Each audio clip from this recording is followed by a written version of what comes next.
afternoon, good evening, and also good morning to everyone, and a warm welcome to everyone for joining us across different time zones. My name is Father Anthony Leduc. I am honored to welcome you to today's online roundtable, which is organized by the Asian Research Center for Religion and Social Communication at St. John's University in Thailand. The mission of our center is to promote research at the intersection of religion and social communication through publications and conferences, both offline and online, such as this one. As Executive Director of the center and your moderator for today, it's my privilege to gather with our distinguished panel of experts and an international audience to engage in a shared discernment of a historic milestone in the Catholic Church's magisterium. We are joined today by 4 scholars representing diverse backgrounds and global perspectives. Dr. Peter Rachadak is from Thailand, Dr. Albertina Navas from Peru, Father Casimir Nema from Italy, and Father Sebastian Perianen from India. And so thank you to all of you for bringing your unique insights to this vital conversation. Our focus today is Pope Leo XIV's groundbreaking encyclical, Magnifica Humanitas, on safeguarding the human person in the time of artificial intelligence. In order to understand Pope Leo's encyclical, we must look to the continuous trajectory of his young papacy, where digital technology and artificial intelligence have been a core theological concern from the very beginning. His remarks across various settings indicate a deep conviction that the rapid rise of digital systems presents an urgent anthropological challenge rather than a mere technological hurdle. Throughout his early addresses, the Holy Father has consistently warned against reducing the mystery of human existence to cold data. This trajectory led to his profound pastoral declaration at Sapienza University in Rome that human beings are, quote, a desire, not an algorithm. And as this trajectory unfolded, the Pope framed technological innovation as an extension of the creative capacity God entrusted to humanity. And in his message to the Builders AI Forum, he noted that building technology can be a beautiful form of participating in the divine act of creation. However, he balances this hope with strict ethical boundaries. He consistently reminded developers and corporate leaders that AI is, above all else, a tool that draws its moral force entirely from human intent. A critical and highly urgent dimension of his papal thought addresses the intersection of artificial intelligence and global conflict. In his message for the 59th World Day of Peace, Pope Leo forcefully denounces the growing tendency among political and military leaders to delegate decisions about life and death to automated machines, and labeling it as an unprecedented betrayal of humanism. He expanded on this at Sapienza University, warning that the unmonitored application of AI in military spheres risks accelerating an inhuman spiral of annihilation. Finally, this theological trajectory culminated in a deep examination of how AI alters the fabric of human interaction. In his message for the 60th World Day of Communications, the Pope focused on the sacred nature of human faces and voices. He cautioned against the deceptive anthropomorphization of excessively affectionate chatbots that trick vulnerable users and isolate them in a world of mirrors. To counter this, he calls for a proactive alliance centered on responsibility, cooperation, and widespread digital literacy. By tracking these early steps, it becomes clear that his teachings are designed to safeguard authentic human relationships and ensure that humanity does not consider its mental capacities, memory, and conscience to the machines it creates. And this trajectory reached its fruition in Magnifica Humanitas, which was promulgated on May 15, 2026. And this marks an immense magisterial leap. It's highly symbolic that this document was released on the 135th anniversary of Pope Leo XIII's Rerum Novarum. Just as the former Leo stepped forward in 1891 to protect the dignity of labor during the Industrial Revolution, Leo XIV now defends the sacred, unrepeatable markers of human identity against the upheavals of the algorithmic age. It must be noted that MH is not merely a technical commentary or a standard social communication document. With the 5 chapters and 245 paragraphs, it is firmly a social encyclical. It places the digital age at the absolute heart of Catholic social teaching and reminds us that doctrine is a living process born from the encounter between eternal truth of the gospel and the questions of history. The ultimate thrust of MH is not one of condemnation, however, but of constructive invitation. It challenges us to ensure that human innovation remains ordered toward the common good and becomes good news for all. While MH beautifully develops the Church's ongoing reflections on truth and the common good, it leaves open a vital frontier: how these profound insights will be integrated into the concrete institutional and pastoral life of the Church remains to be developed. So to help us discern these reactions and reflections as well as future directions, I'm eager to turn the floor over to our international panel. So we will begin our discussion today with the input from the 4 speakers, and they will be giving their input in order, starting with Father Sebastian Parianen. And I will now briefly invite him before turning the microphone over to him. Father Sebastian is currently a pastor of the Catholic parish in Thanjavur, India. He is emeritus professor of Annai College in Kumbakonam. Formerly, he worked in Radio Veritas Asia in Manila. He was also director of St. Peter's Pontifical Seminary in Bangalore, and he is also one of the editorial board members of ARC itself. So, Father Sebastian, I will ask you to speak for about 12 to 15 minutes, and then we look forward to listening to your input. Yes. Good afternoon, my dear friends. I'm so glad. Today is July 3rd, St. Thomas feast. St. Thomas is the patron saint of India. Happy feast to all of you. At the outset, I would like to appreciate and thank the organizers for this event. And Dr. Anthony DeLuc has given a beautiful introduction. I would like to just give you bird's eye view of what is my impression, and I go into the major contributions and then the impact and then the third aspect. One triune God. The document speaks about the one triune God. 2 pillars of support the Holy Father takes. One is sacred scripture. The other is tradition. Tradition with the church fathers, documents of the church, and encyclicals and Holy Father's teachings. That is what I mean, tradition. 2 pillars. 3 foundations of social doctrine. What are those 3 foundations of social doctrine? Human beings are image of God. Equal dignity. Value of human rights. These 3 things are made mention there. 3 foundations.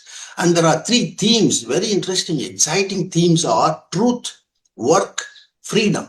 To safeguard the humanity from crisis treated by the latest developments. So truth, work and freedom are the 3 themes that I found. 4 levels of dignity. We talk so much about dignity, but here the Holy Father talks about moral dignity, social dignity, existential dignity, ontological dignity. 5 principles of social doctrine: common good, universal destination of goods, solidarity, subsidiarity, and social justice. This is my general observation. Now I go to the major contributions of this encyclical, Magnifica Humanitas, historical and biblical in presentation. When I say historical, first time in the history, Holy Father himself presented it. That is why I call it historical. And biblical in presentation, it begins with Mary, ends with Mary. Magnifica, Marian, ends with Song of Mary, the encyclical. And biblical, two images of the Tower of Babel and Nehemiah's, the building of Jerusalem temple. These are powerful images from the Bible. So, historical and biblical in presentation. The Magnifica offers a comprehensive theological and ethical framework for interpreting technological progress through the lens of Christian anthropology and Catholic social teaching, rather than approaching AI merely as a technical innovation. The document presents it as a profound moral and spiritual challenge that demands discernment, responsibility, and renewed commitment to the dignity of the human person. The second contribution, theological anthropology. Theological anthropology. Most significant is its reaffirmation of the primacy of the human person. Throughout the history of the Catholic social teaching, the Catholic Church has consistently maintained that every person possesses an inviolable dignity because humanity is created in the image of God, likeness of God. Imago Dei. The theological principle becomes the foundation upon which the document evaluates artificial intelligence. Magnifica Humanitas confronts the moral and spiritual implication of the digital revolution. The third major point I see is a technological clarity with some charity. A third major contribution is the document's critique of the technocratic paradigm. Modern societies increasingly equate progress with efficiency, automation, profitability, and technological capability. Magnifica Humanitas challenges this reductionist vision by insisting that technology is never morally neutral. That is, every technological innovation embodies values and social consequences that require ethical evaluation. Human beings must therefore remain the subjects of technological development rather than becoming its objects. Technology exists for humanity, not humanity for technology. The fourth aspect is sociological doctrine. This, I would say, sociological approach. In the document itself, social doctrine becomes a theology of communion. Holy Father says it is a theology of communion, a history in which word made flesh through dialogue, memory, and prophecy. So the human labor, significant development of Catholic social teaching regarding this social approach is a human labor.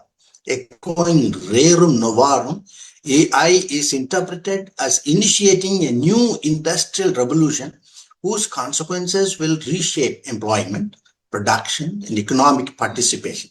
While acknowledging AI's potential to improve productivity and eliminate dangerous forms of labor, the document simultaneously warns against unemployment, social exclusion, widening inequality, and the commodification of workers. That is the beauty. It therefore argues that governments, industries, and educational institutions share responsibility for protecting displaced workers through retraining, lifelong learning, social policies, and preserve the dignity of work, which I mentioned earlier, social, moral, existential, and ontological. Now, the fifth aspect is the political and economical undertone. That I would put it this way: the contribution concerns a concentration of technological power, the unprecedented accumulation of economic, political, informational, algorithmic power within a small number of multinational corporations raises significant ethical concerns. That is a beautiful aspect. The document recognizes that whoever controls data increasingly shapes markets, political discourse, healthcare, education, public opinion. Consequently, AI governance requires transparency, accountability, democratic participation. The sixth one is moral, ethical in substance. The entire thing is moral and ethical in substance because the contribution to contemporary discussion on truth and digital communication. Artificial intelligence has dramatically increased the production of misinformation, deepfakes, algorithmic manipulation, and digital polarization. That is why. The ethical dimension also here, I would like to again bring about the three themes of the truth, work, freedom to safeguard humanity. One of the document's strongest ethical intervention concerns artificial intelligence and warfare. It firmly rejects the delegation of life and death decisions to autonomous weapons systems.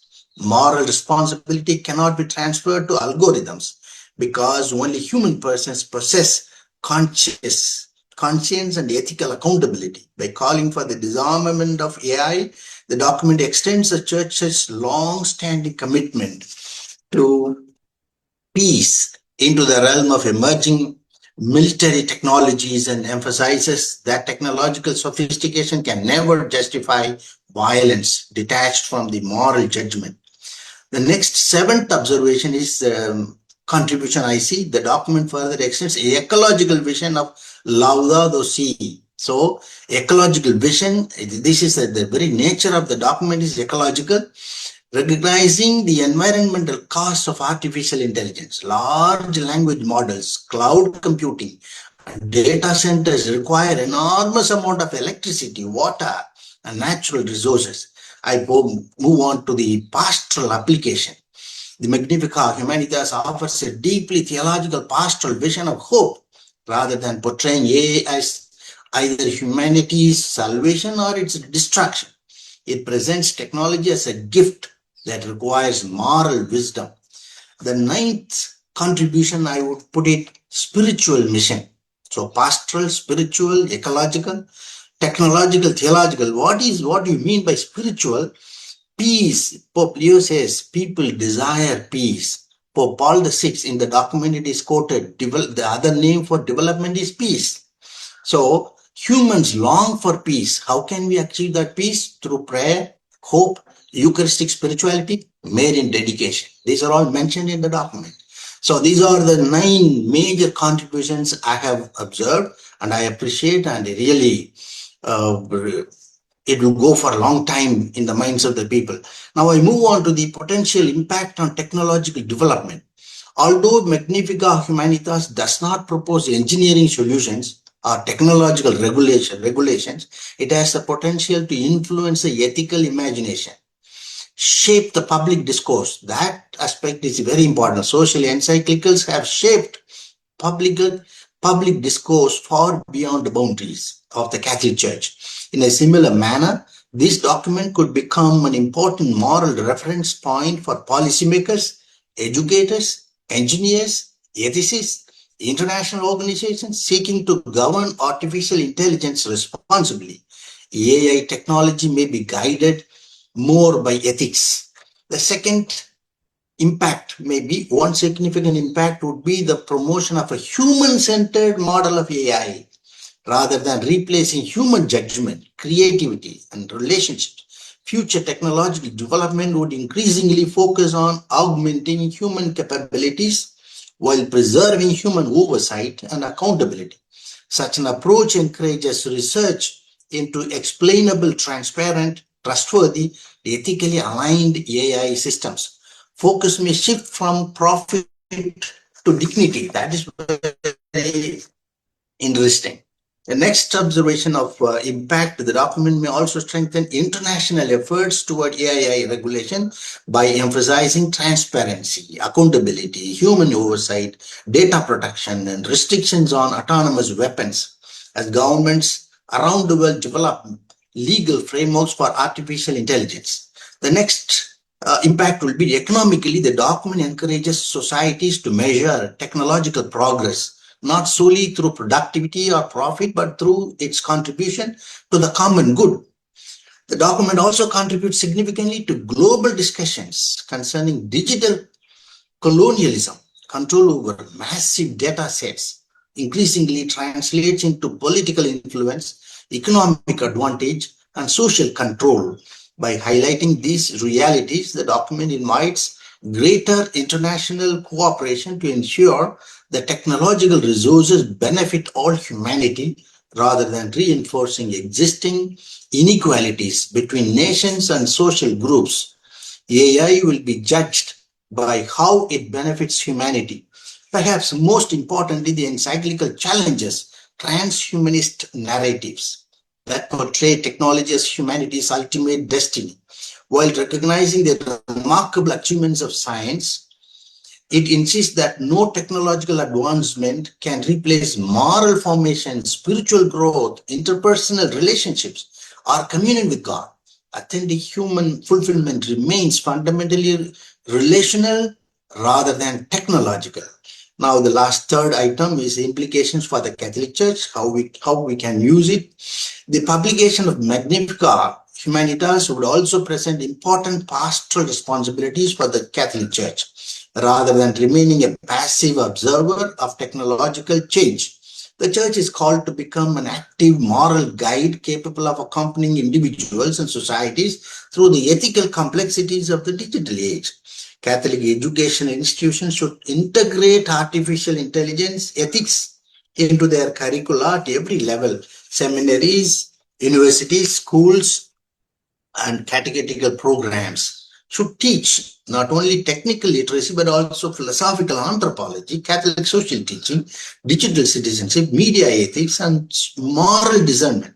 Young people should be formed as critical thinkers capable of evaluating technology according to truth. Formation programs for clergy, religious, and pastoral workers should likewise include AI literacy. Priests increasingly encounter questions concerning AI-generated spiritual advice, digital communication, online pastoral care, and ethical dilemmas arising from automation. Pastoral leaders should require sufficient understanding of these technologies. The Church should also continue sustained dialogue with scientists, engineers. A central pastoral priority must remain the defense of the poor and marginalized. The Church should further develop clear pastoral guidelines regarding the appropriate use of AI within ecclesial life. Artificial intelligence may assist administrative work, translation, educational resources, and research. However, it cannot replace authentic pastoral relationships, spiritual accompaniment, sacramental ministry, or personal discernment. This is what we need to do. Human presence remains indispensable within Christian ministry because grace is communicated through personal encounter within the ecclesial community.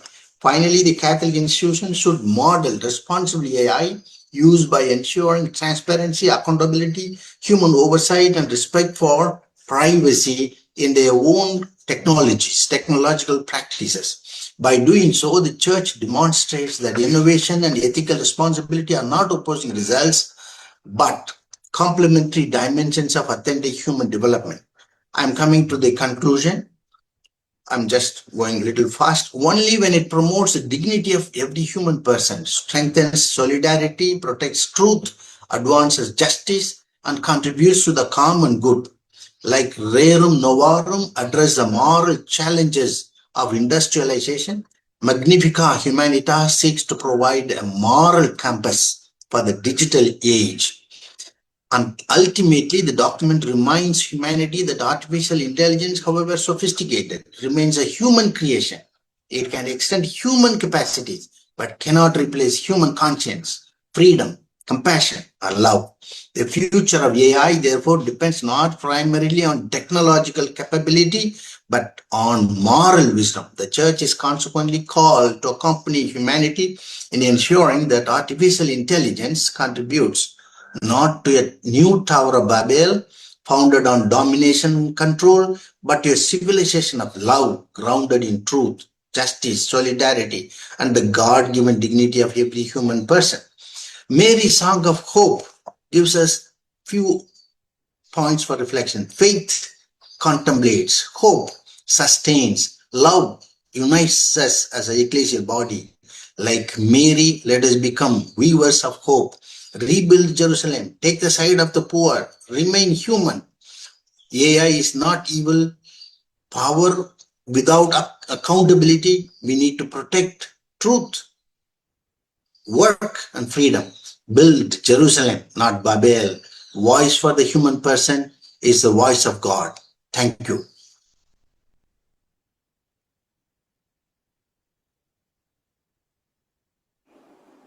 Thank you very much, Father Sebastian, for that very comprehensive presentation. I think you've addressed many points that have been raised in the document, and I think just by the speed of your presentation, you've managed to actually get a lot of points in. So it's quite a detailed presentation of the document for such a short time that you have, so it's much appreciated.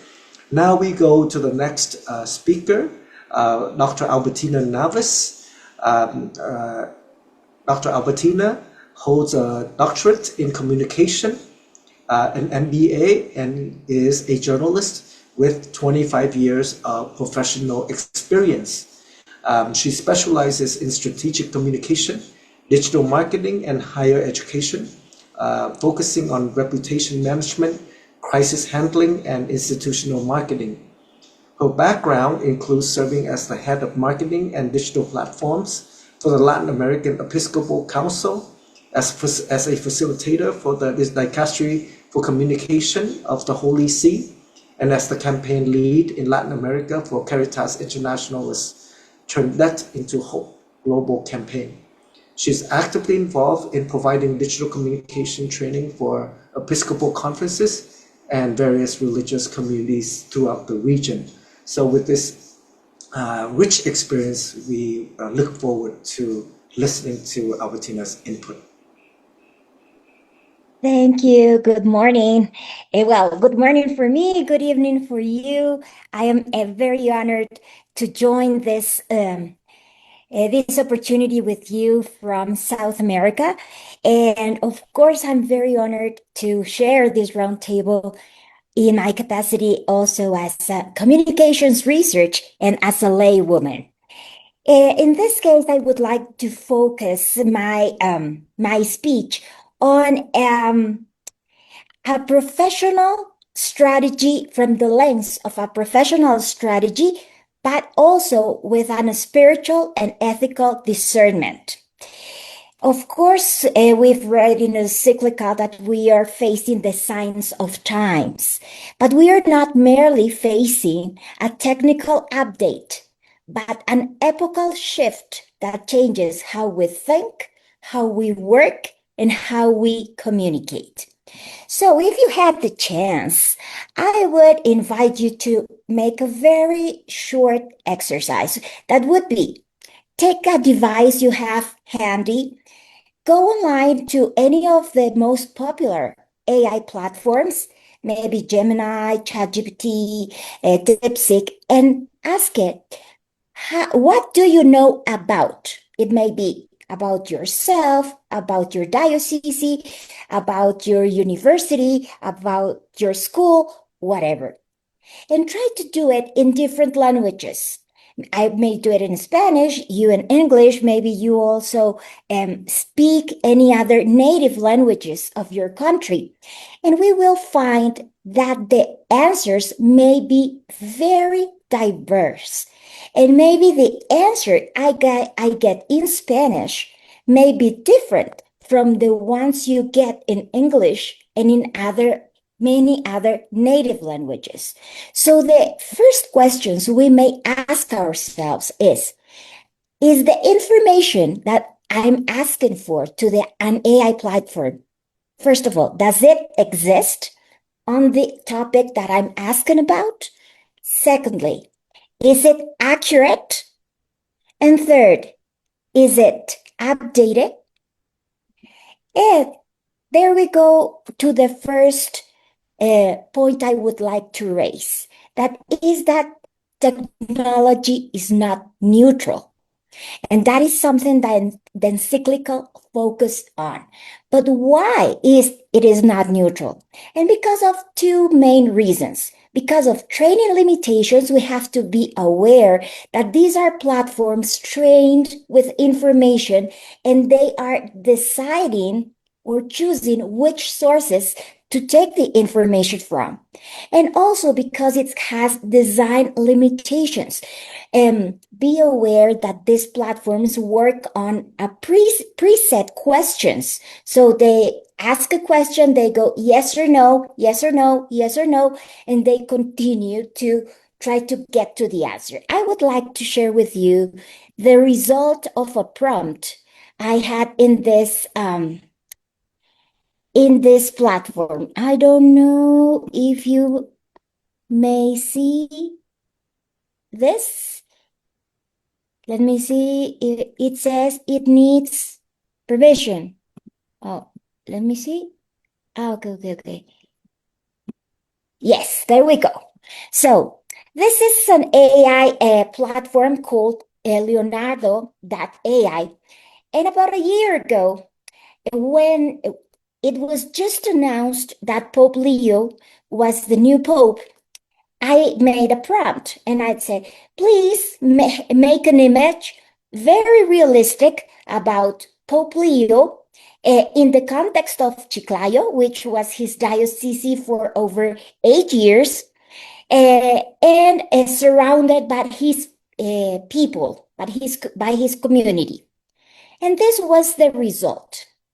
The very first mistake you may identify is that it is not Pope Leo. The platform give me back the image of Pope Francis. And maybe you're not familiar with, but Chiclayo is 10 minutes far from the beach. So it has no mountains. And all the people surrounding this Pope, all those are dressed in Incas clothes, and there are no Incas in this part of Peru, in this northern part of Peru. So, as you can see, first, we have to be aware that AI platforms are trained not to say no. They will always go back with an answer, either if they have enough data or not. Secondly, the answer is going to be what the platform considers the most probable response, not necessarily the correct one, and in some cases, not necessarily the most humane ones. In this case, if, for example, you see we have a lot of problems. And one added point is that AI platforms will never tell us, I do not know about this topic. So it is going to give back an answer without any context if it's trained or not on that specific topic. So let me go back to my slides. So please take a look to this slide. So what would it be the most common mistakes or alerts we may think about when we use social media? The first one is, of course, lack of context. As you just saw, we didn't know who Pope Leo was, so he mixed up with Pope Francis. They didn't know where Chiclayo was, how Chiclayo was, and they mixed it up. Those also all cause hallucinations. It's like giving us back an answer as if it were correct, 100% correct, and it's not. And of course, a bias. I have experienced a lot of bias in AI responses. For example, I had the opportunity to share a conference in Jordan, and a lot of Arabic journalists made this exercise.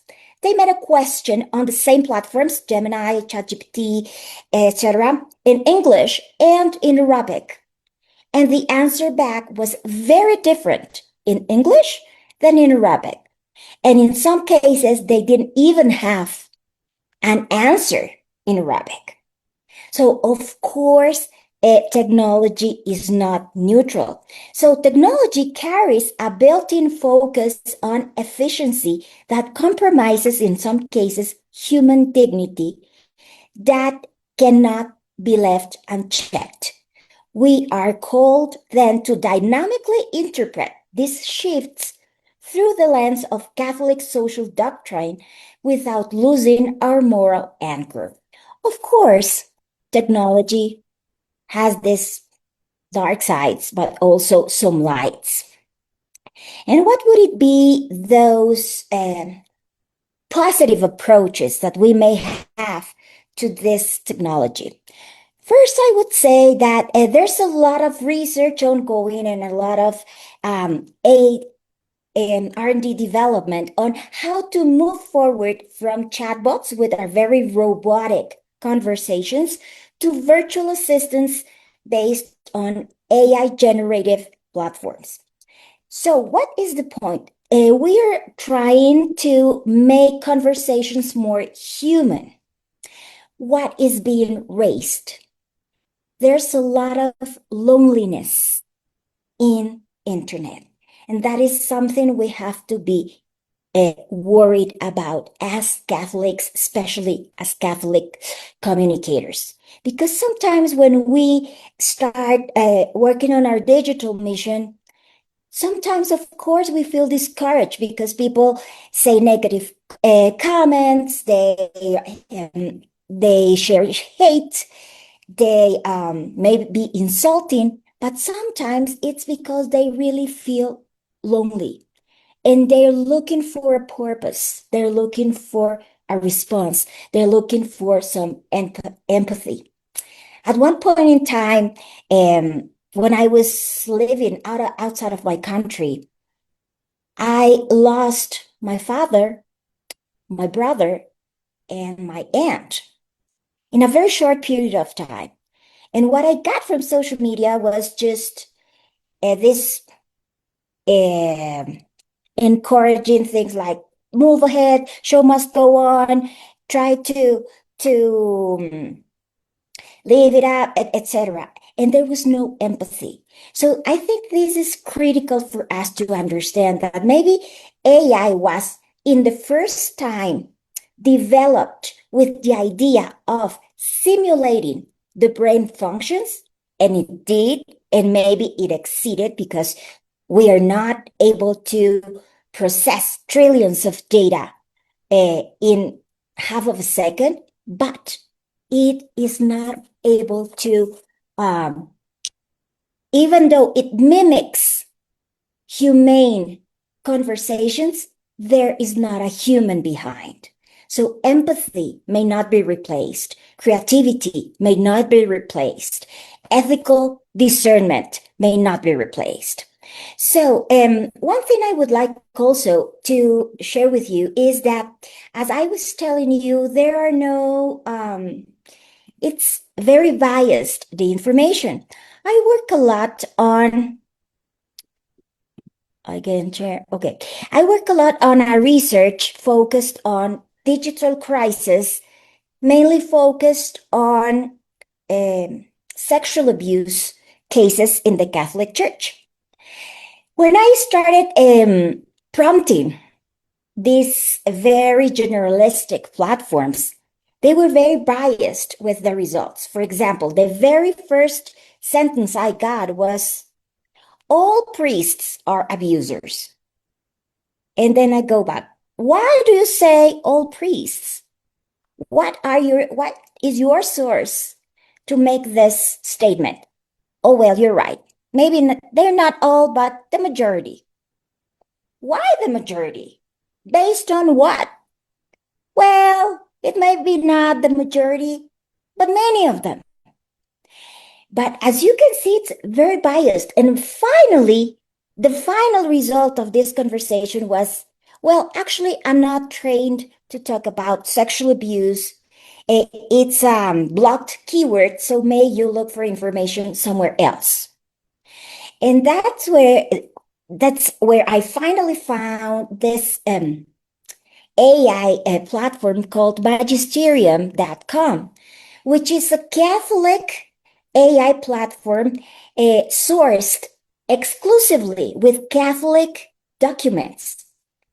And it has been extremely practical for my work, because now I may ask, what do we know about what Pope Benedict say about this topic or that topic, or about abuse, or when did he address the people in any certain country, whatever. My point is that we are moving to this from generalists platforms to hyper specialization platforms. So, evaluating the rise of AI using Catholic social doctrine requires us to look at equity and human dignity. We must actively counter systemic exclusion rather than passively accepting output of automated systems. I would like to share with you what I call a path. Albertina, you have 5 minutes. Yes, a path for Catholic communicators. This is more of a roadmap. I would encourage you to learn, because we are the ones called to experiment, so we can test the platforms and then make some orientations to our audiences.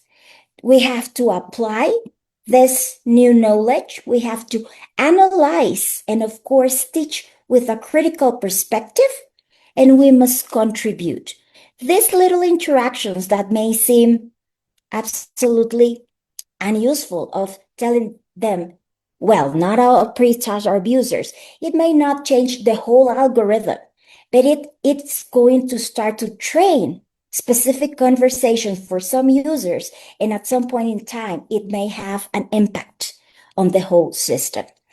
So, as a final reflection, I would like to share what a Harvard Business Review published on its cover page on 2023.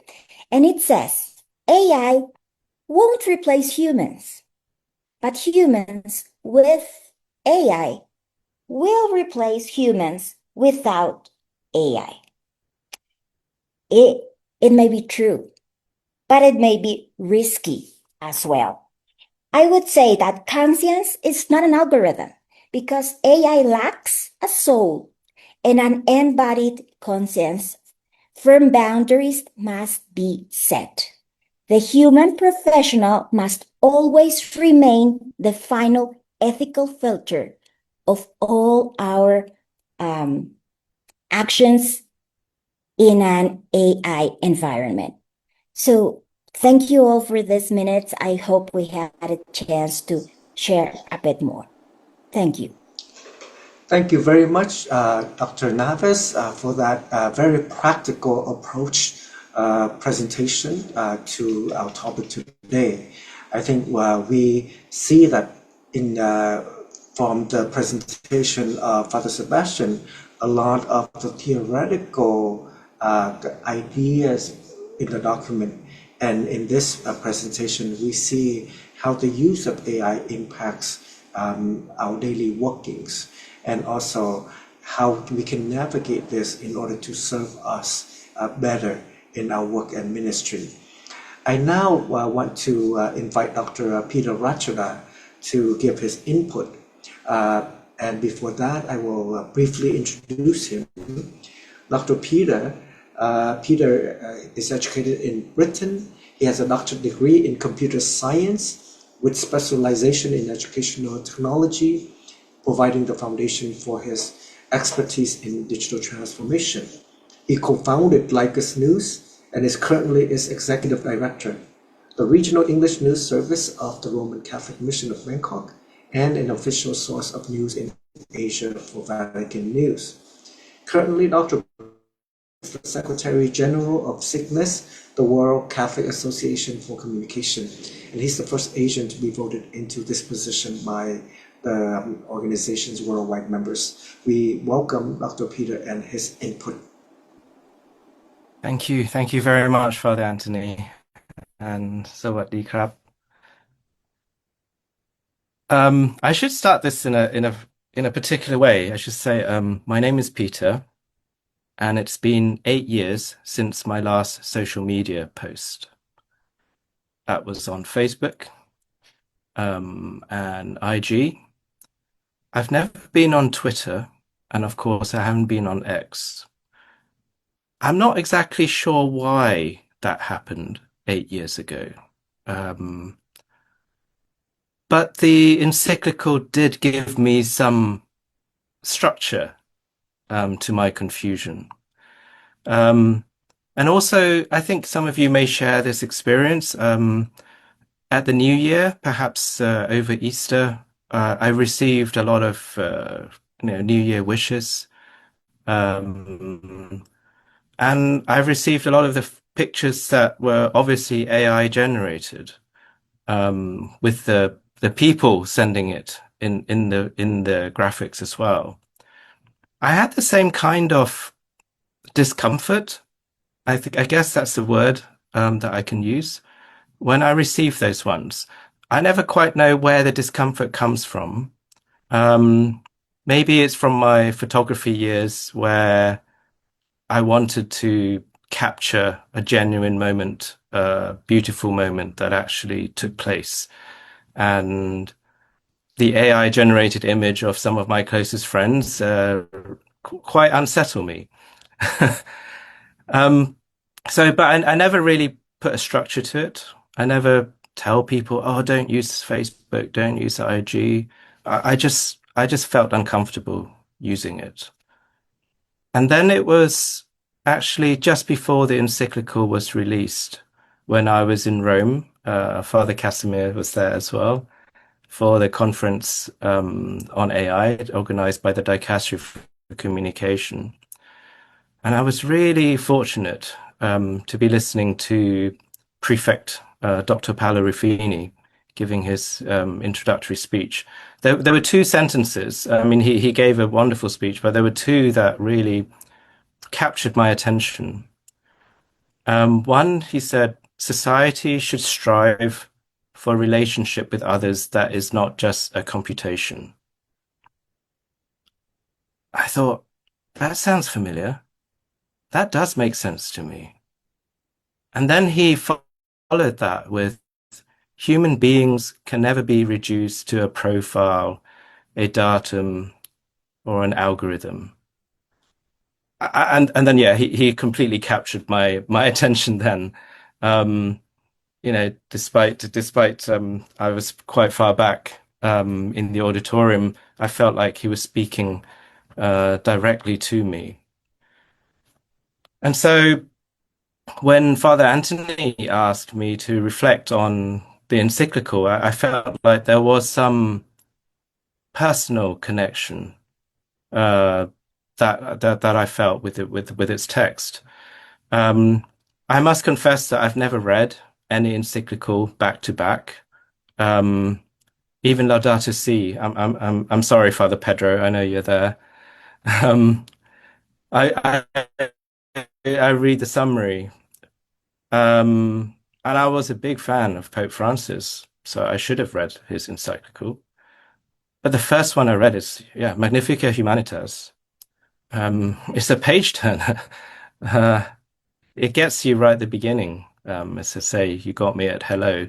This one is first line of Magnifica Humanitas. That was already quoted by Father Sebastian.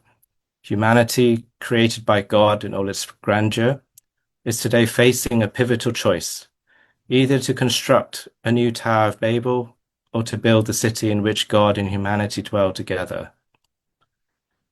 To me, that doesn't sound like a previous encyclical. It sounds like a cry, a rallying cry of some resistance movement. Um, Not quite the Marxist manifesto, but there's an urgency in those words. Um, the encyclical even used the word disarmed at one point. To disarm means discrediting the assumption that technical power automatically confers the right to govern. To disarm does not mean rejecting technology, but preventing it from dominating humanity. I mean, these statements, it really did feel like there's a crisis for me going on, not just the usual kind, but kind of a historical crisis of global proportion. His words in the encyclical, it's really got me to ask questions about AI. And it really formalizes all the discomfort that I felt when I last, posted on social media. So I'm really very grateful on a personal level for the encyclical. It's got me to ask not just how to use AI, but who would use it, for what, uh, where, why, and when. I think the journalists among us, we know that's the question we ask in our articles. Why shouldn't we be asking that of the AI? And that's exactly where the encyclical pointed to for me. The other one that really helped to comfort me was this phrase in the encyclical, um, an architecture of visibility. It's something that the media is, I think, perhaps obsessed with. We're talking about the reach, the number of page views, the engagement. Um, but what does that really mean? I think the encyclical, even though it talks about AI, all the time it was championing humanity. You can apply that to almost any technology, what encyclical is saying. But I think the crunch with AI accentuates the urgency of that championing of humanity. I mean, I mentioned engagement, that word engagement. So, you know, the second question, what kind of impact will this encyclical make in terms of trajectory? I mean, going back to the church, I won't mention who it is, but I'm assisting with ironically the communication and social media strategy for an organization. And the leader of that organization, he said, we have a faceless Facebook page.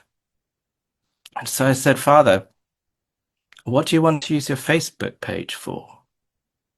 Because you're mentioning engagements, but is that really important to you, to your mission? I mean, stepping back, what does it mean when someone doom scroll through and actually click like on your Facebook page? Is that what you're really aiming? You want 10,000 people to click like. So maybe in a mission that would work. But it was something that I asked back to the head of the organization. And then the other thing that the encyclical got me thinking was the economic model surrounding um, the AI market. Again, this was raised in the conference by the Dicastery for Communication. AI is sold as saving manpower, and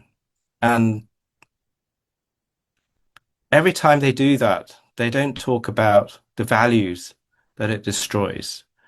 The people, the network, the community that it destroys when you take out people and replace them with AI. And then I'm asking, what value is non-negotiable for the church? Do we have that yet? I think we had a mention of virtual assistants. In the church, maybe yes, you're have very few resources. Maybe you would look for a virtual assistant to help. But a more synodal path would be to look for volunteers, to admit your scarcity, to ask for help. I think that is harder, and I think that's why virtual assistants would probably be the one that people try to go to. But I think if you combine the encyclical with the encouragement of synodality from Pope Francis, there might be a better way forward. Also, when companies, so they're saying they're going to save manpower, they're measuring progress. I think only by things that can only be measured, right? They can measure how much budget they saved, but the other stuff that is valuable, it's very hard. It's often very hard to measure, and also the time frames. The reason I'm mentioning this is, there is an economic reality to AI being adopted. The AI company wants to keep you engaged. They want to keep you talking to it. They want to keep you buying the computational cycles. They work in quarterly, half annual, and annual reports cycle. So the kind of success that they're looking at is going to be quite different to what is a 2,000-year-old institution that we know as a church. So I'm not trying to sound too pessimistic, because I think the encyclical is a very hopeful one. There is a particular sentence that I find a lot of hope in. And I'm going back to you again, Father Casimir. At the end of that AI conference at the dicastery, the main word in the middle was hope, right? Even though there was no concrete way forward yet on how AI can be used within the church, but I think the conference gave us a way to understand, gave us a way to describe the threats, the opportunities. The sentence I'm referring to is in the encyclical is, humanity flourishes not despite limitations, but often through them. And I think that's beautiful.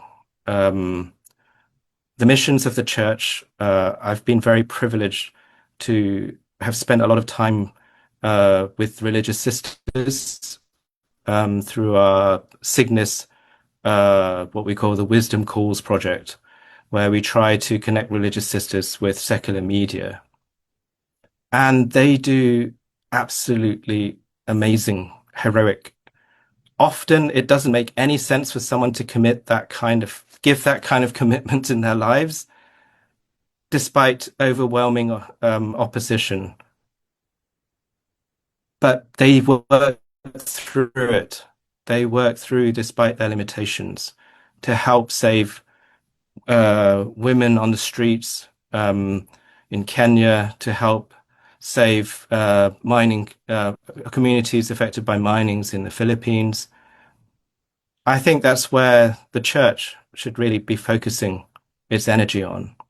When you look at AI, I think if you keep that in mind, you can start writing the church's wish list. What do you want the AI to do? There was a very good example, like someone who is an alcoholic or depressed. If you ask AI, it will give you all sorts of things, the way to deal with it. Some worth reading, some actually very dangerous. But I think it was one of the speakers at the conference who said, but it will never say, I found you these meetings that are within 10 kilometers of your house. You should go and speak with this. You might make some friends. You might find supporters. That's not a prompt. That would be something that the AI would do, because that would shut down the interactions. So I think, as the encyclicals say, we're not trying to shut down AI. And as my previous distinguished speakers have been saying, that there are great potentials to the AI. But I think it's not about replacing. It's about celebrating humanity. It's about flourishing despite the limitations. So that would be my very modest contribution. I hope that the encyclicals also inspire you to many more questions. So thank you very much for all your time and attention. Thank you very much, Dr. Peter, for that input. I'm glad you mentioned about the conference which you and Father Casimir both attended. And this was by no means the first conference that the Vatican organized on AI. Last year, there was also another conference called Digital Rerum Novarum, and that was organized in the latter part of 2025. And I'm sure other initiatives are in the works for the future. So this is an ongoing conversation between the church and the stakeholders of the technology industry, as well as scholars and practitioners. So I'm glad that we are also taking part in this conversation from our own perspectives and our own context. And so I think with all this conversation going on in the world, I think this is what the Holy Father is wanting us to do, is to create conversation and to carry out dialogue in our various contexts. And with that, we move to the last speaker for this evening. That's Father Casimir. He is an Indonesian Catholic priest of the Society of the Divine Word. Presently, he's the General Coordinator for Communications at the Generalites in Rome. Formerly, he's Chief Content Editor of Radio Veritas Asia. He specialized in mission communication, journalism, intercultural dialogue, and development communication, serving the Church through media research and pastoral leadership. So I believe Father Casimir has a PowerPoint which Kenneth will help to share so that we can follow his presentation. You also have 15 minutes. Thank you, Father Anthony. Good afternoon from Rome, from Italy. Actually, I'm outside of Rome, a little bit far, around 1 hour. It's called Nemi. So also great presenters earlier, Father Sebastian, Miss Albertina. Buenas tardes. ¿Cómo estás? Peter, thank you for mentioning about our conference. We met, of course, not long ago. A lot of conversations, actually. I am somehow in line with what you have just presented, but I have to be polite here. Okay, thanks, Anthony, for inviting me, including in this sharing roundtable discussion. So I like to give title of my sharing, Babel or Nehemiah. Reading Magnifica Humanitas as a priest and journalist. Pardon me, because I show my pictures there. Actually, two pictures there. On the right, my right, it is when the Magnifica Humanitas was launched, first time in the history where Pope himself was attended. And I was lucky enough, I received a copy on that day as a journalist. And then this is the copy, the first copy among journalists, other fellow journalists on that day. So I was very, very fortunate to have this copy, first a copy. And then, of course, you know, perhaps on the left there is press office of the Vatican. If those who coming to Vatican, you notice that. So with this title, I came to the text wearing two hats that don't always sit easily together. One is the head of a priest, Catholic priest, trained to read a papal document theologically to ask what it says about God, about grace, about human person before the Lord. And the other is the head of a communication practitioners, journalist, someone who spends days writing stories, and perhaps asking questions like, will this Magnifica Humanitas actually land with the people who need to hear it? Next slide. So what I'm going to share here based on the guiding questions given by Anthony, organizer, these 3 points. Go through this, but focus on the title, 2 types of this communication that Pope Leo presented in the document. So major points I would like to see that points that I think is interesting perhaps to reflect, and then the impact, and of course would be on the implementation that I think would be important for us to do as the practical aspect of this Magnifica Humanitas. Next slide, please. Slide 3. So for me, Pope Leo opens with a choice. It's like almost like a headline in his encyclic. Humanity today is choosing between building a new Tower of Babel or rebuilding the walls of Jerusalem, the way Nehemiah did, which is question number 1 of his encyclic. And that is, to me personally, the architecture of the whole document. So before we could go further, it is worth placing this document in its own lineage. Magnifica Humanitas isn't the church's first document on AI. You may remember, or we may remember, in January 25, the Dicastery for Doctrine of Faith and Dicastery for Culture and Education jointly issued what we call Antiqua et Nova, a shorter doctrinal note distinguishing between artificial from human intelligence. Behind that also, may we remember also 2020 Rome called for AI ethics, an institutional pledge on algorithmic transparency signed by technology companies, governments, and faith leaders together.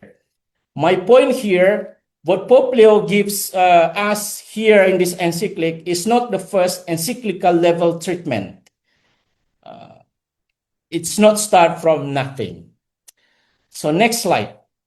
We see here, this is a point I would like to emphasize, 2 architectures of this encyclic. First is the Babel type. It is clear, it is self-assertion, one language, one direction, and no reference to God. Sacrificing the weak for efficiency and trying to make a name for ourselves by reaching heaven on our own. While on the other hand, the other side, Nehemiah is the opposite movement, number 8. He doesn't arrive with a blueprint, hand-down solutions.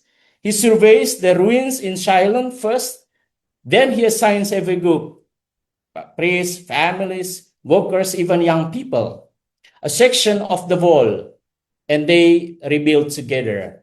The line that struck me personally, Nehemiah's project rebuilds relationships before rebuilding with stones. And that is stated in the number 8. So the Pope's first move, according to my reading or reflection as a communicator, is a smart one. He refuses to binary that dominates our public conversation about AI. Is it a good or is it a bad?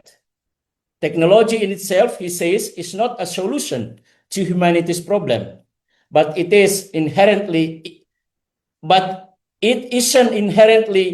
evil either. Number 9.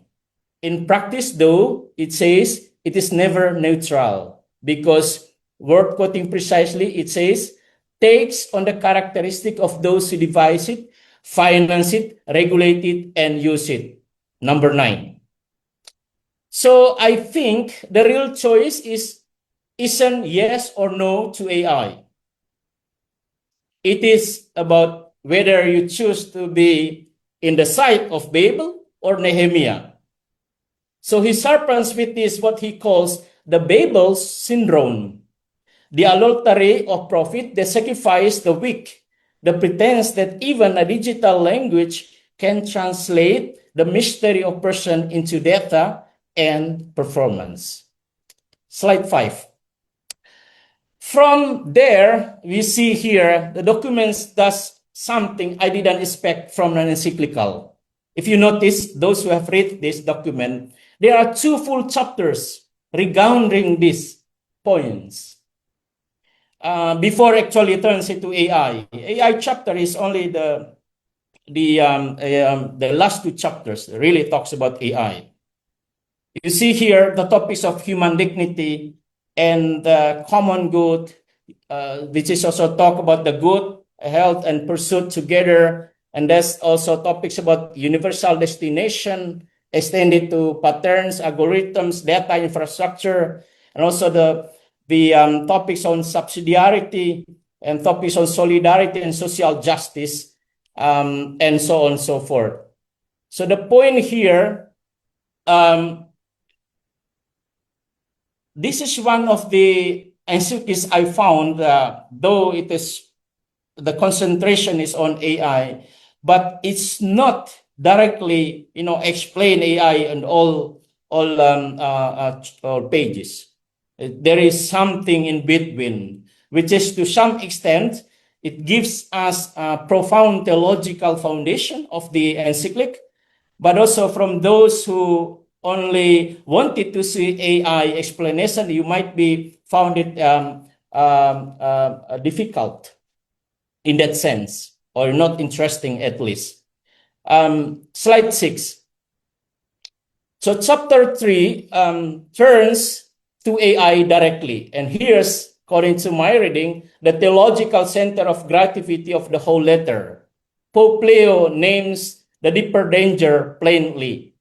When efficiency becomes the ultimate measure of value, human beings are tempted to see themselves as a project to be optimized rather than as persons called to relationship and communion.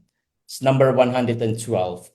Some earlier presenters have thoughts in different ways on this point.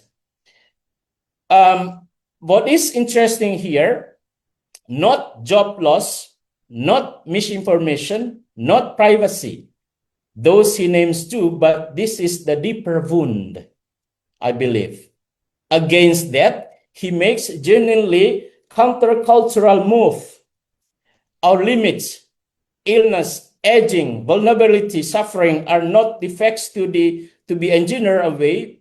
What makes us human includes affection, will, commitment, and relationship, not intelligence alone. Number 112 until 114. So that's not merely a pastoral question, I believe. It is a direction confrontation with functionalist anthropology, the assumption increasingly embedded in how we build and evaluate systems, that a person's worth tracks their capacity to perform. Father Casper, you have 5 minutes. Yeah, is contesting the assumption at the root, not just flagging its consequences. And then if you read throughout this chapter letter, he warns the treating of human person as something to be protected, as other presented already says. So what I would like to look at it now, this slide 8, perhaps the likely impacts on technology trajectory, slide 8. And here, slide 9, I would like to highlight some of the impacts that I believe are important. First is vocabulary. You see here, encyclics, mostly a long track of record of seeding language that outlines the document itself. For instance, throwaway culture or integral ecology, technocratic paradigm. Perhaps we remember, like Peter mentioned earlier, Pope Francis phrase Laudato Si. But here we see here the Babel syndrome, a project to optimize language that outlives the document the way integral ecology did.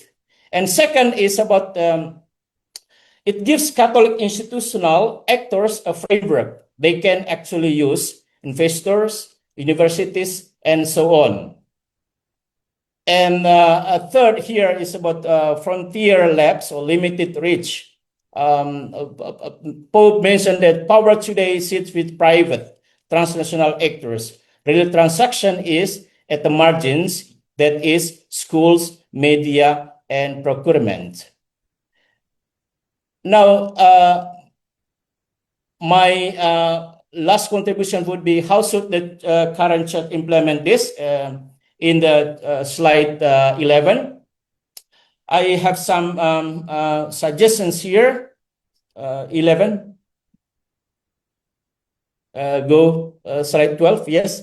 Here, for the universal level, I would suggest that this document require reading in seminary, religious formation from my background, alongside Laudato Si and Fratelli Tutti. It cannot be read separately. It should be connect with the previous encyclical. Then, Bishops' Conference level, perhaps practical guidance for schools, pastoral care, Catholic media standards, and for religious congregations like my congregation, Divine Word Missionaries of SVD, the church's own examen first should be transparency, accountability, listening to victims, and perhaps for the parish and individual level, it will help us to ask the question: does this help people become more human and fraternal or not? So nothing here is a Catholic alone. The common good speaks cross traditions to all people of goodwill, as mentioned by Pope. Next slide, please. Hopefully, no, the next slide, final one. So I would like to end this with this beautiful, I think, closing statement from Pope. So Pope ends his introduction with an image rather than an argument. The rejected stones, the poor, the sick, the migrants, the least among us, becoming the cornerstone in a common home where love and faithfulness will finally meet and righteousness and peace will embrace. Number 16. As someone whose daily work is communication, choosing what gets said, how and to whom, I find that a more useful test than most AI ethics frameworks I have encountered outside the church. So before publish anything, run any tool, write any line, I try to ask myself one question. It's worth asking together here, perhaps. Am I building a Babel, or am I helping rebuild the wall, one assigned section at a time, alongside everyone else who's been given their own piece to carry? Grazie mille. Thank you very much. Muchas gracias. Thank you very much for those insights, and I think you have some good suggestions for how to implement this document at the various levels within the church. I'm happy now to open the floor for discussions and reflections and reactions from our participants. I already see that there are some comments and questions in the chat, so we will start with those. I will ask Kenneth, our monitor and ARC secretary, to maybe voice these questions. And after these questions are voiced, I will maybe ask for one of the speakers to volunteer to address these questions, maybe one or two for each of the questions, so that way we can go through many more questions if there are others. So Kenneth, can I ask you to read the first chat comment or question? Okay, the first question we have here is from the Philippines, from Father Mark De Grano. His question is: some judicial decisions now in higher courts use AI to decide upon them. Any thoughts?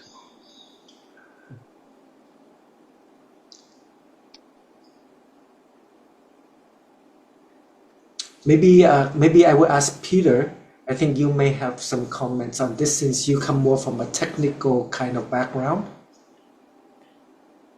Hi, Father Anthony. Sorry, I lost my internet connection in that last minute. Would you mind repeating for me? Oh, here's it, Peter. From Father Mark De Grano from the Philippines. His question is: some judicial decisions now in higher courts use AI to decide upon them. Any thoughts? Wow, thank you. I posed a similar question to the head of Caritas Asia, if you can use AI to assign resources to help in an emergency, you'll be able to save more lives, right? But does that mean that the AI now determines who gets to live and who gets to die? Any thoughts about, I think, again, it depends on what the AI is used for. If it's making the decision itself, I'm not comfortable with that at all. For me, the court should still be a human process. I'm not versed in law at all.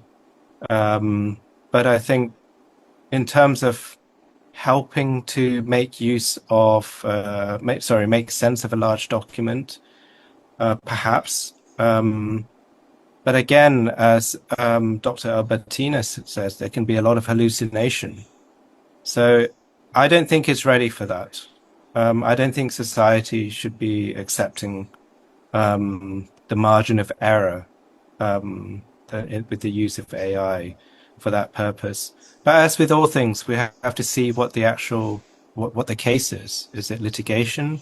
Is it criminal judgment? Is it someone who's going to be executed because AI has presented the argument?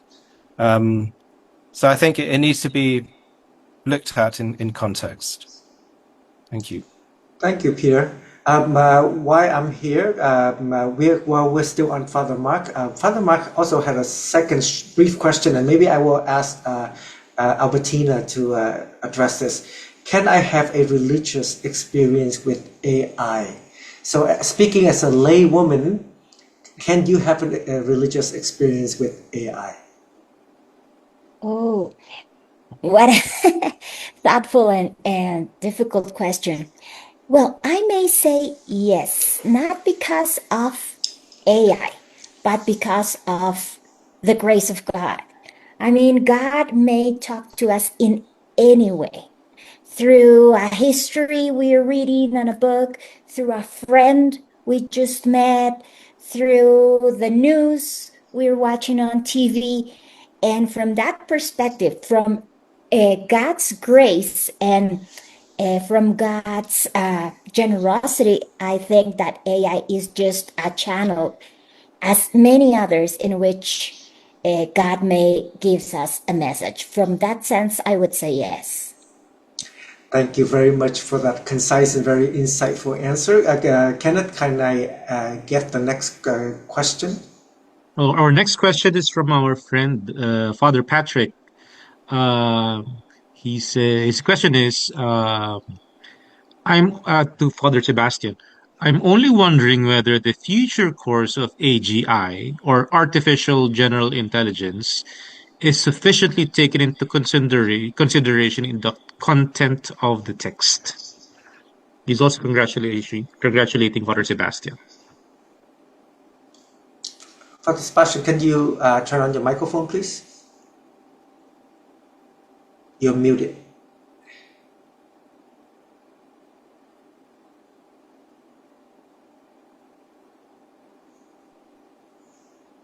Yeah. There you are.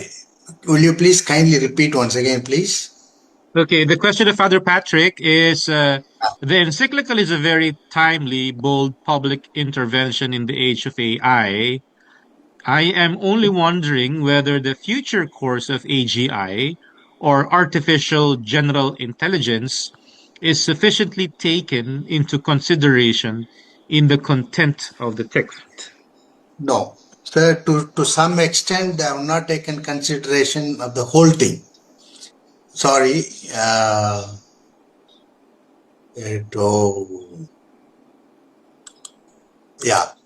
But what happened? They have addressed it to a large extent, but not to a fullest extent. It is a direction. It is pointing towards the future. It is pointing to some considerations. A lot of things are said for the use of our church personnel, of course, for the international community, for the other companies, or for other governments. Anyone can use it, but not to that extent. That's what I feel. Thank you very much, Father Sebastian. I think the next question will be for Father Casimir. Kenneth, can you read the next question from Dr. Jacoba, please? The next question is from our coordinator in the Philippines, Dr. Rico Jacoba. If artificial intelligence were to attain the power of self-replication, thereby giving rise to autonomous species beyond the governance of man, what moral order and divine guidance must be invoked to ensure that such creations serve the common good rather than imperil society through unchecked proliferation, deception, and the loss of rightful human stewardship? Wow, what the question? I don't think we'll be able to answer that question precisely. But my first reaction to the question would be, yeah, you might be inspired to read the whole encyclic. A lot of stuff there, particularly chapter 2 and 3, which talk about the theological foundation and also biblical aspect. Now, whether the power of self-replication, was it the replication, is it giving rise to autonomous species? Well, if you ask from the perspective of faith, particularly in this context is Catholic faith, it's always our simple and fundamental foundation would be certainly not, that's why very clear Pope Leo make it here. Any types of any kinds, how no matter how advanced the technology cannot replace a human person, cannot replace the essence of human being. In whatever how clever it might looks, how good it might perform, but it can never replace the human being itself. I think that would be my simple response to the question. This is quite a complicated but very interesting question. I wonder if anybody else on our panel or any of the participants here have any thoughts regarding this question that you yourself might want to chime in.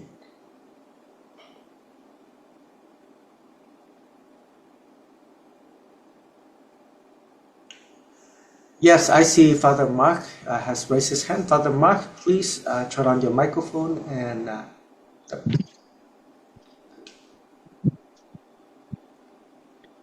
Good evening to everyone here in the Philippines. Already 8:30 in the evening. I am a very young priest, and I administer to a very small parish, and at the same time I do hold the position as director for the evangelization and catechesis. And I find the presentation very good, and at the same time very more focused on the dangers or the something that could dehumanize the person. But could we also elaborate or even dive into the positive things that could also help us as pastors in parishes with the use of AI, for example? Now with the formation programs that we have for the catechists in the diocese, and we have AI as a tool for instruction that would help students learn a little bit more. No? So maybe this is just a manifestation that could we also cite beautiful pathways in which AI could walk hand in hand with the catechetical or even in the mission of the church. Thank you. any thoughts? Thank you very much for that. So I think part of the prophetic speech is to not just to criticize, right, and but also to energize. And I think that's what Father Mark is pointing out here is, where is this energizing aspect of prophetic speech? And so are we focusing a little bit too much on the criticizing part at the risk of downplaying the energizing part? Any thoughts from our panelists as well as other participants here.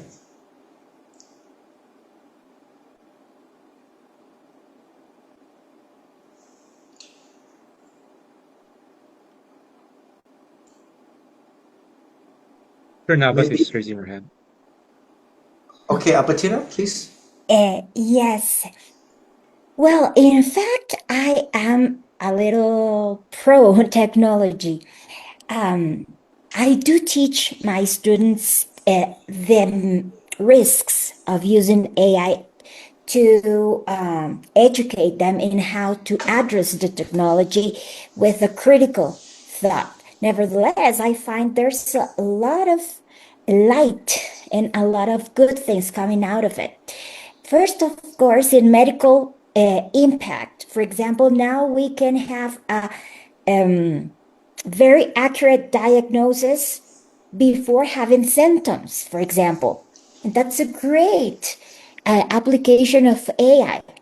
In the case of, for example, as I told you, I have found a lot of loneliness in this digital environment. And when I address people to read some certain documents in this AI platforms that are sourced with Catholic documents and in which they may state a chat, they at least have a first approach to a different message.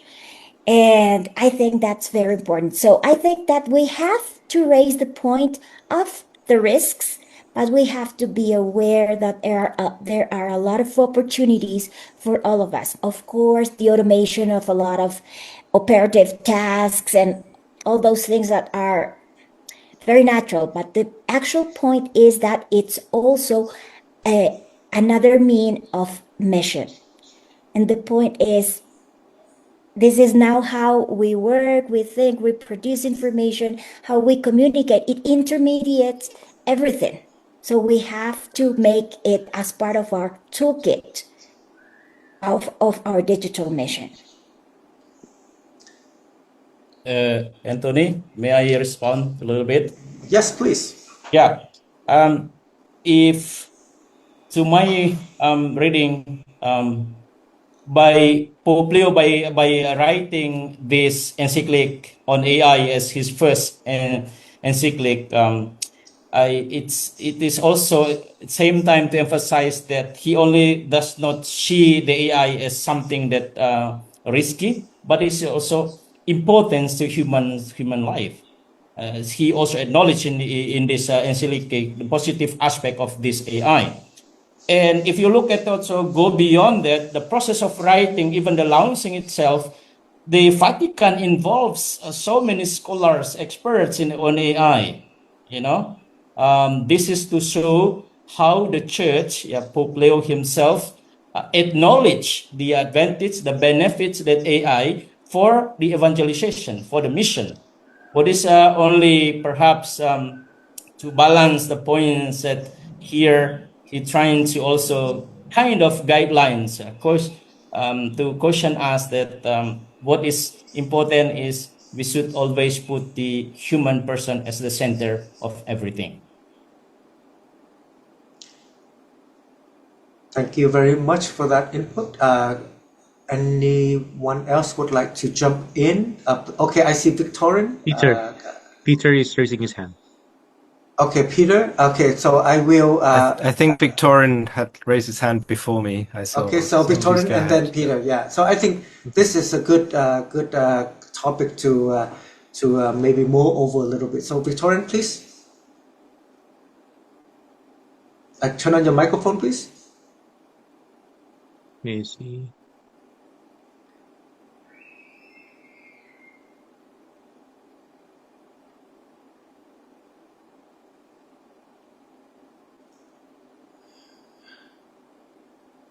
Okay.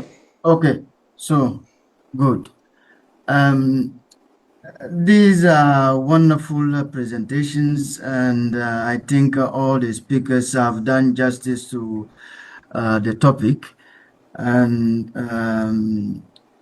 starting from Sebastian to the last who really opened up wide the context. And for me, is the way I understood it is to dissecate the encyclical and then understand what is it. Therefore, the conference is not really about how to use AI. And for me, the pre-understanding of the encyclical itself is that people use AI already. And then the use of AI has become something that people are now replacing the AI or seeing the AI better than the human beings. Where I have participated in many conferences where people question how intelligent the human being will be. A debate on how more agentic the AI is than the human being, which at the end is that the question boils down to what do we really call intelligence? And the debate goes on to on. So, and for me, in terms of the encyclical, I think in it entirely, I have read it back to back, and I'm going to start reading it again because reading it once, you may understand it from the surface. And especially when you have already a certain background of it, then you will come in jumping into questioning all the wording that is there. So once you read once, and then you go to the second time with a seated mind, then definitely you will be more enriched. And regarding the formation, I think basically I have been giving inputs on AI and formation. And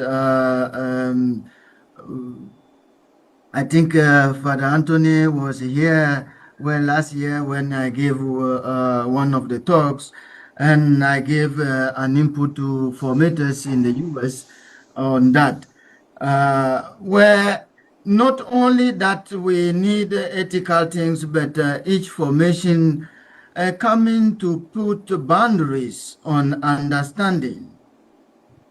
I did a recent test to theologians, and by theologians, students who are studying theology. I gave them a text which was theologically biased, generated by AI. And that text,